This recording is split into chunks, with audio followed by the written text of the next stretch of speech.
All right, gorgeous souls, welcome to the Jaclyn Show. Today, I have a friend with me, a woman that I've been in partnership with and collaborations that I'm speaking at events with coming up this spring. And so, Anna Lozano, I'm so excited to have you here today and to get to dive in together.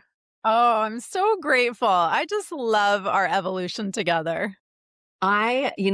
You said this the other day when I was on your podcast, and I was like, wait a second, we are not that old. When you were like, we've known each other for 16 years. And I'm like, what the heck? Like, Crazy. is that actually true? And I'm like, was 2010 not like 2 years Yesterday? ago?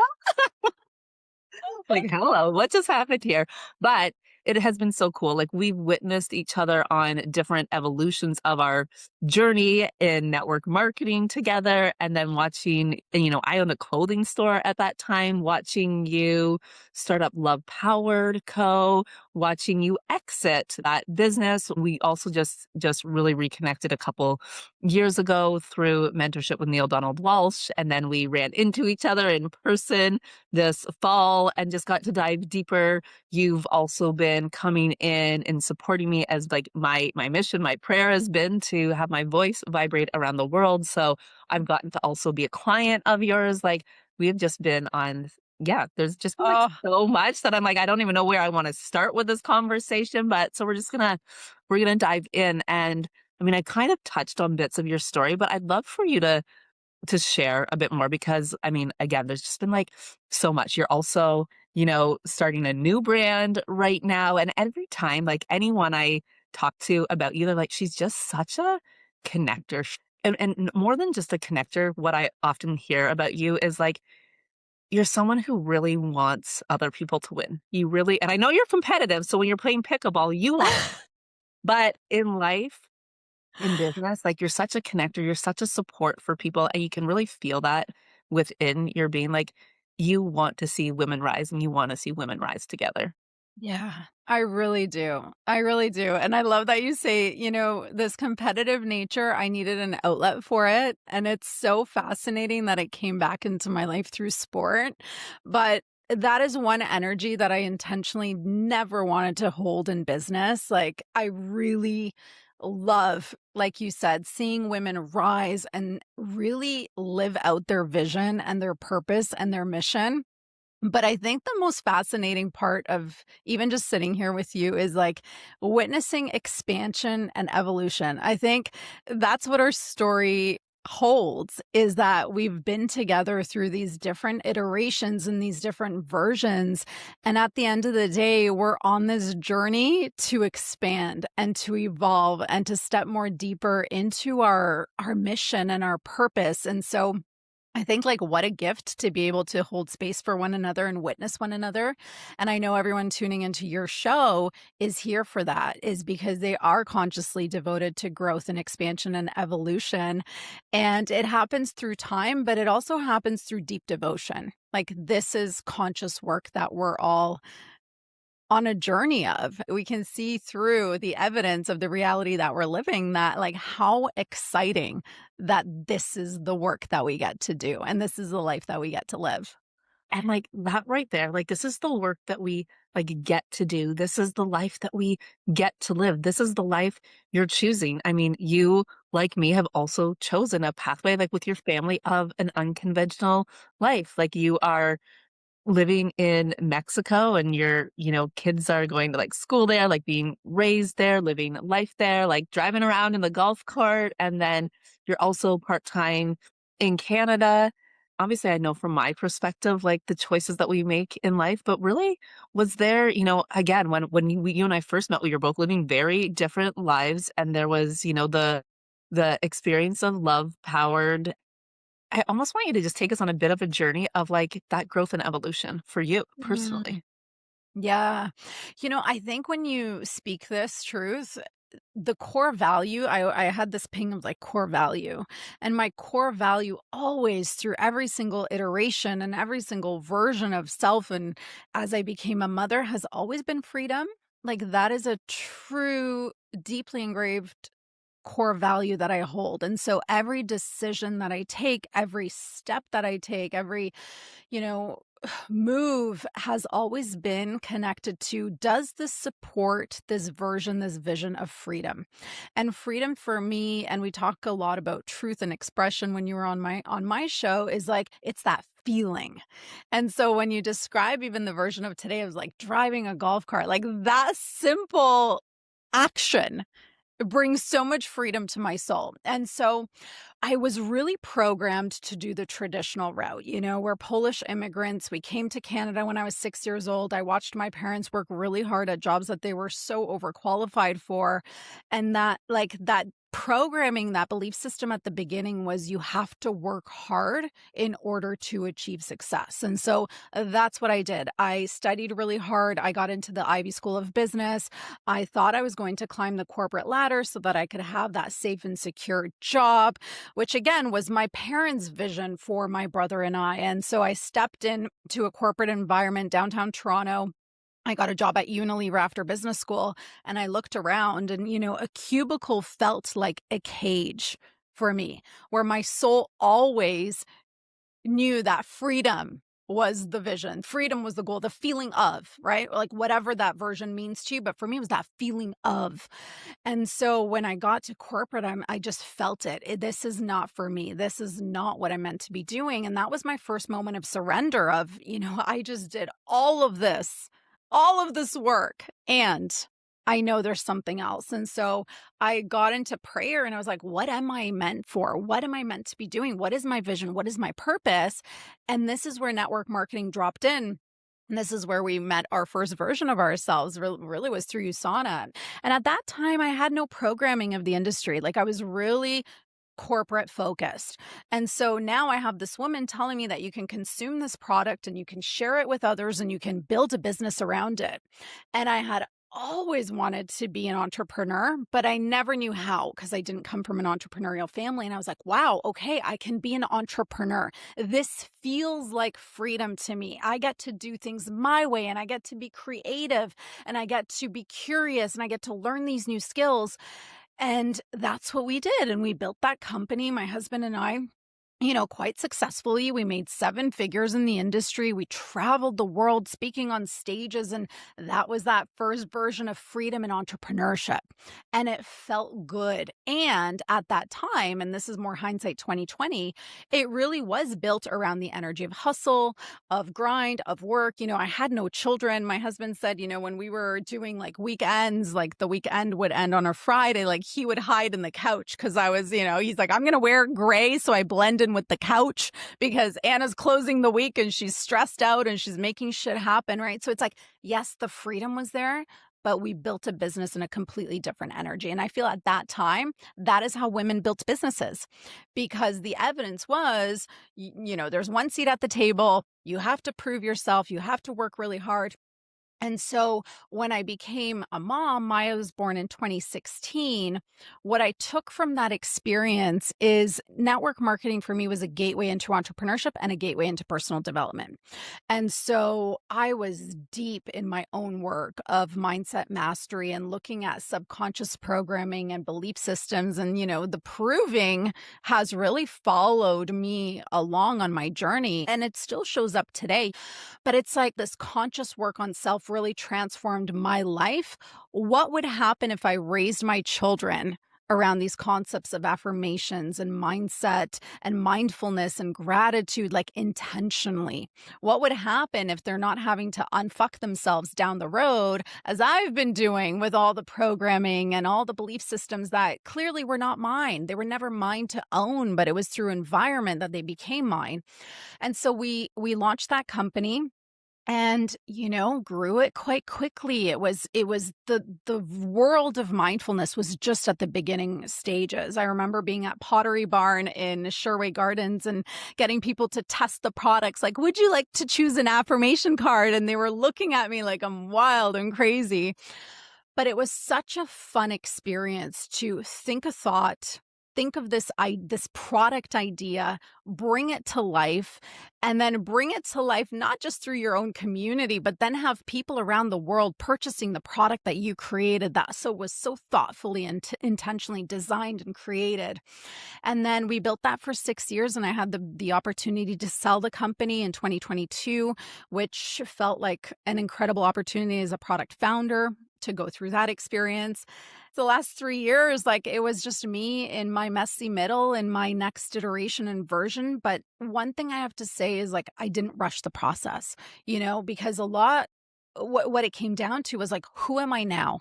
Now that I've released this brand, this identity, this version of me, who am I now in this next chapter that's going to present itself? And so all the work that you speak of, like this unwavering faith and belief, all of that was my edge over the last few years of just not knowing and being okay with the not knowing and cultivating my relationship with God, with spirit, with source, and just trusting that what is meant to drop in next will. And so that's the version that I'm stepping into now. This is the version that I get so excited about when I'm talking to women. It's like in that unknown. And again, like you've shared, like really coming from that like strategic and business background, and I can make this happen. Like you are a woman who can make shit happen. So going from like, I can sacrifice this, I can hustle, I can, you know what I mean? Like to witness you be willing to fit in the unknown. Like I get so excited because this really is where God delivers. This really is where we allow the magic to unfold. And, one thing that's been birthed for you recently is your podcast. Tell us about where this came from, like Prosperity Playground. And not only like the idea of it, but I also really feel called to chat about. I mean, you have so many incredible female founders on that podcast and women leading in business and mindset. And what I think I'm really curious about is that I've witnessed you have so many conversations with women, and I see like such a, you know, real truth in a lot of the founders that you speak to, that it is this like blend of business and business strategy and like being a strong businesswoman, but really being intuitively led. Yes. Oh my gosh. And I feel like this is the secret sauce. Like, this is the quote unquote strategy, is really dancing between these two concepts. And we spoke about like masculine and feminine, is like it's a dance. And it's for me, the dance on the one side was extremely comfortable. The masculine energy, the doing, the getting intuitive hit and acting on it, like very comforting, very safe to my nervous system. But the other side of it, of like leaning into full trust and knowing that I am divinely guided and supported no matter what, as are you, because you and I are not unique from anyone listening, is like we are all able to tap into this power that is so much greater than our human could even imagine or make happen or mastermind. And so in this void after the exit, I kept following the breadcrumbs. And so one of the first things that I did was I just became really curious. Like, what would it feel like to be in Mexico and on a Tuesday morning at 9 a.m. go and dance on the beach? Because, high powered women, 9 a.m. on a Tuesday morning, they're not going to dance on a beach. They're in front of their computers making shit happen, right? So it's like, I got curious. What would it feel like? And it was extremely uncomfortable at first because it was the old programming of I should be working, I should be doing something. And so I started playing with that. I actually got certified in sound healing. I bought my bowls and, I got curious about that and experienced that and different things that I would have never tried before if I didn't have the spaciousness to experience it. And so I hold so much gratitude in that gift of spaciousness.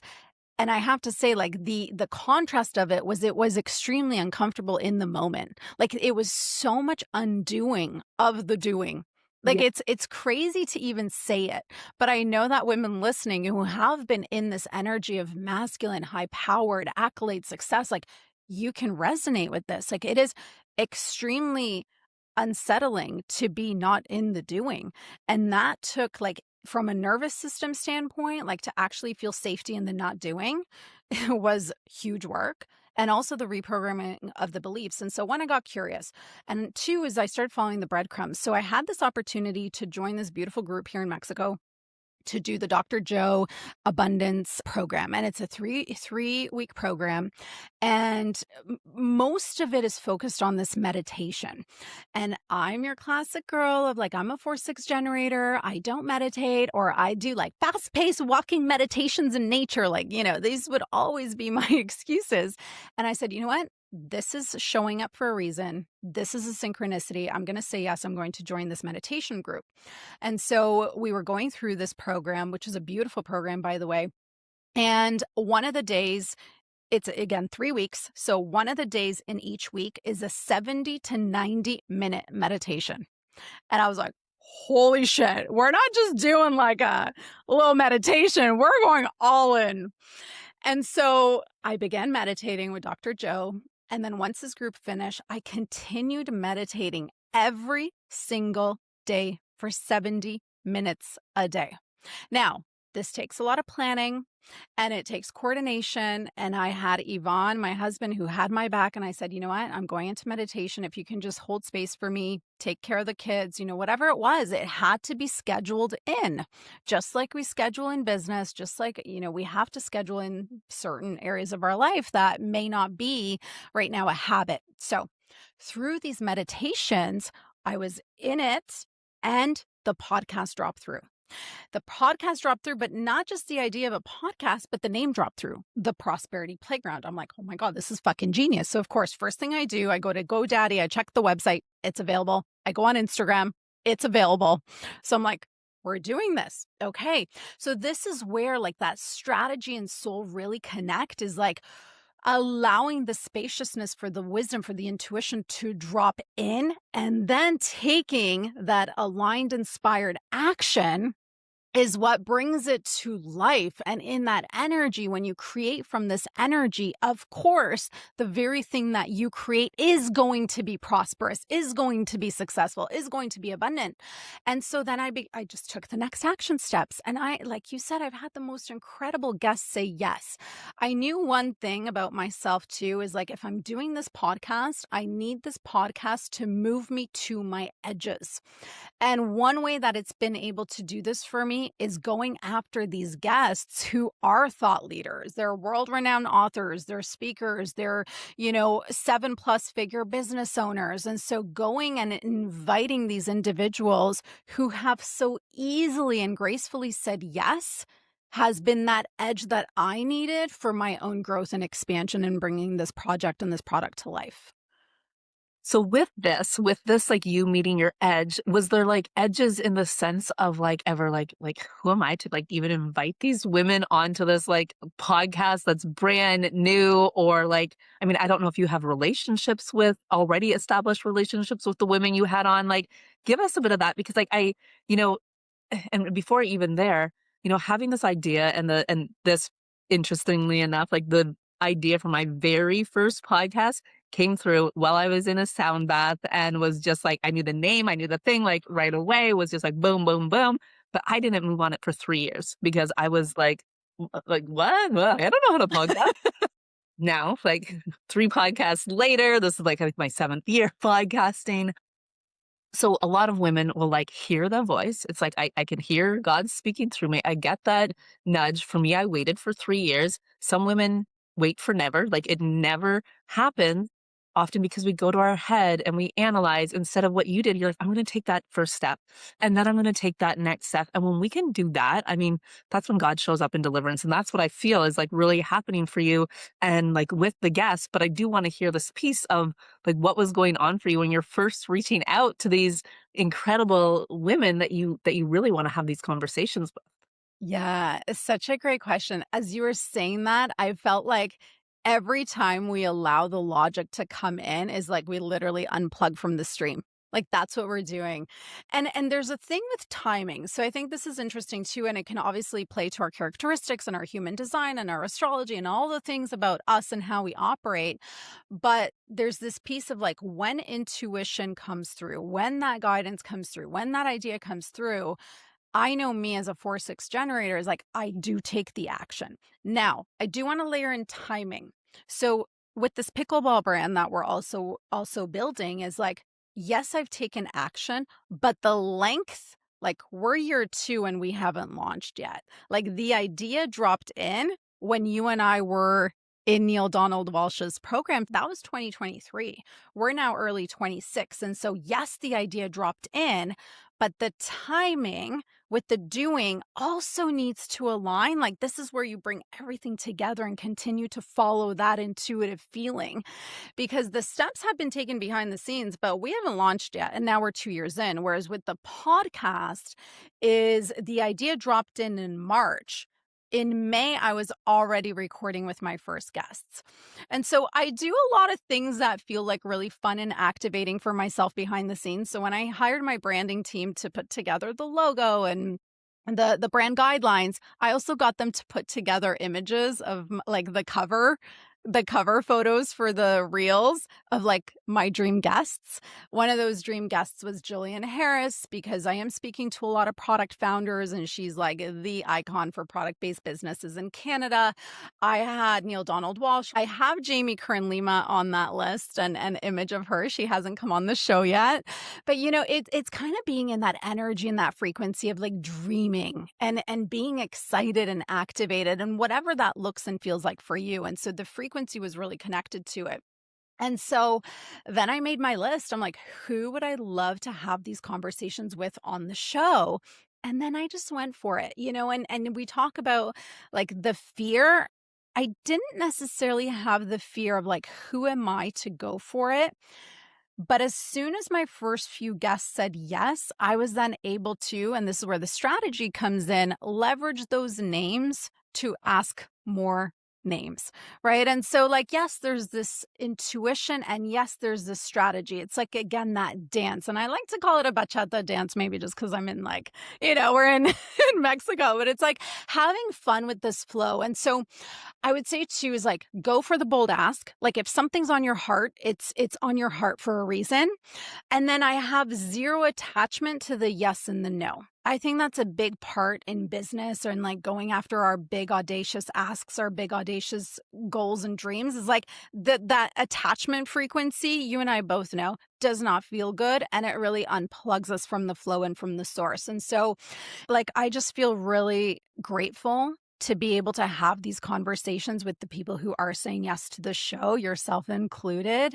And now that I have big names that have been on the show, it's just so much easier to get more yeses. And so, like, allow the snowball to unravel itself by going after your first audacious ask, is like what I would share. Yeah, I love that because I feel like that's the thing. It's like now the snowball gets to happen because you did do that, bold, audacious ask that may have, like, well, you said it, like stretched and stretched in the edges.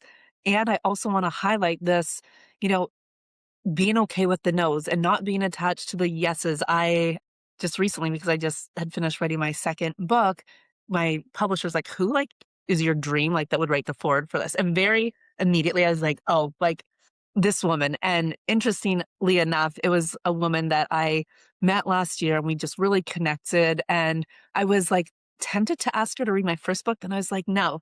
And then the second book, I was like, oh yeah, like she would be the dream person to write the forward for this. And I reached out to her and she got back to me like right away with voice notes. And she was like, I love you. Like, I'm so happy that we connected. And she's like, honestly, like, I just don't say yes to writing forwards for books. She's like, where I'm at right now, she's like, I'm like in my motherhood journey and like with my kids. And she's like, honestly, the amount of times that I get asked to write forwards, I've just decided it's like not something I'm doing right now. She's like, and that might change. And she's like, I feel so much gratitude like that you asked.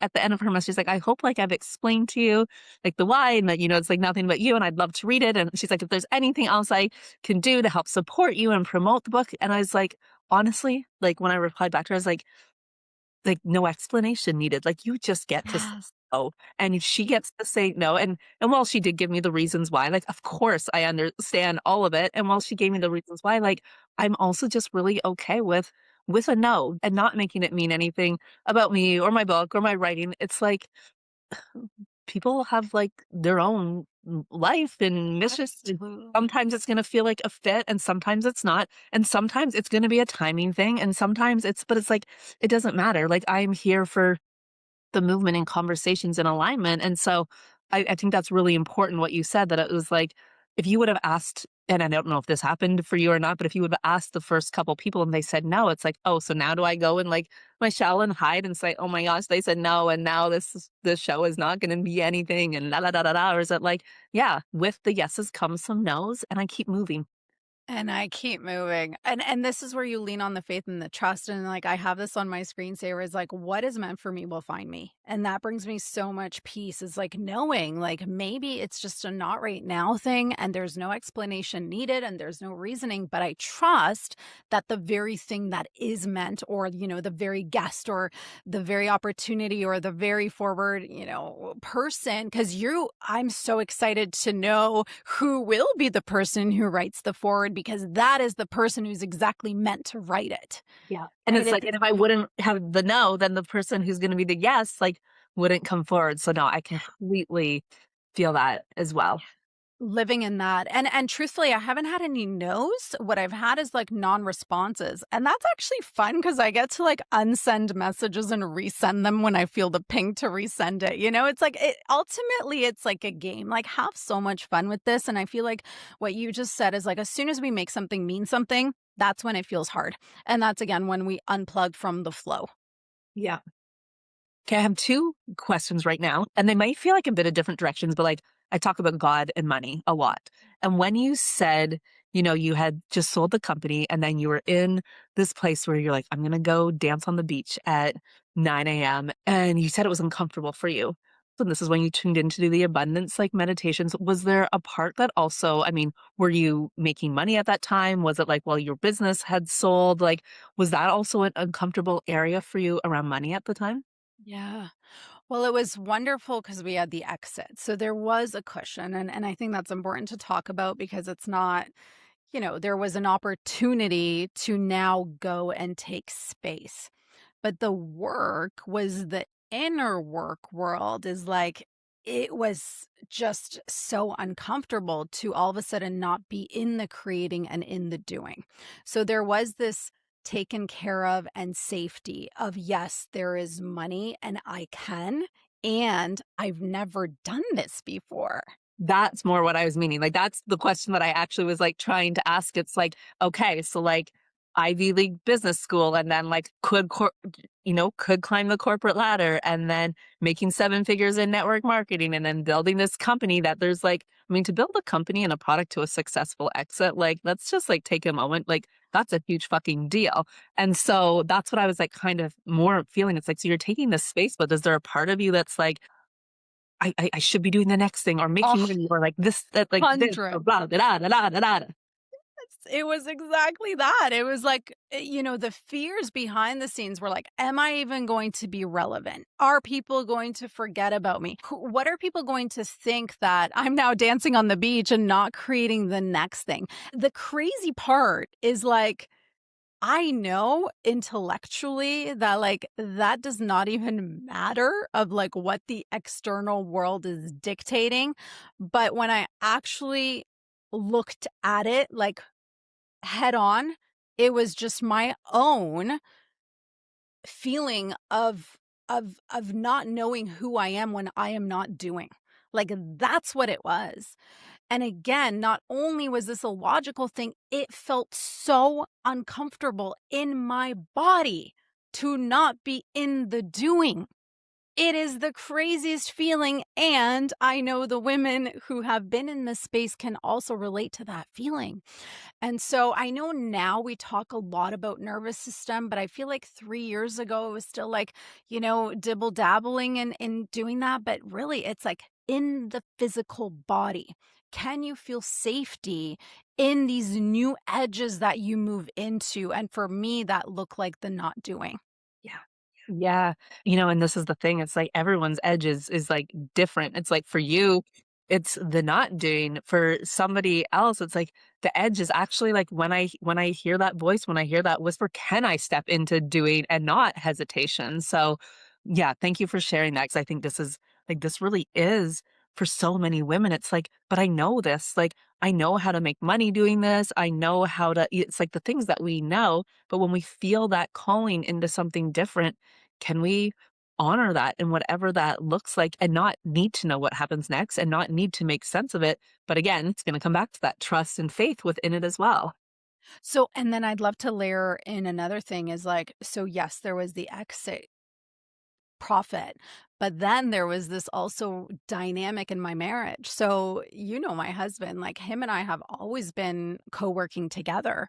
And so we've both been bringing in an income. We've both supported the household and our, you know, freedom lifestyle and all the things. And so when we look at the energetics of like, okay, Anna is now not producing for almost 3 years.